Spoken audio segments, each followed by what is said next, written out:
Hello mga guys, good morning sa ating lahat. Ang ating pag-uusapan ngayon sa inyong mga million likes, comments at share ay ito.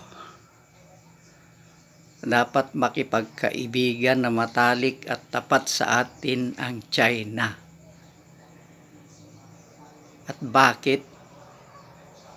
Ito, mabuti nga naniwala tayo sa sakit na COVID-19. Dahil sa sakit na COVID-19, tayo ang number 1 na kumuha ng mga PPE at mga bakuna sa kanila. At ang laki ang kaunlaran sa bansa nila. At tayo, ang laki ng kahirapan sa atin ngayon. Dahil halos na doble ang mga presyo ng mga bilihin, pamasahe at mga requirements na kinukuha natin sa gobyerno na hanggang ngayon hindi na tayo matulungan na maibaba nito.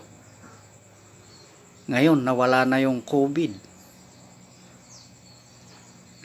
At isa pa, tayo pa rin ang number 1 na tumatangkilik sa kanilang mga produkto.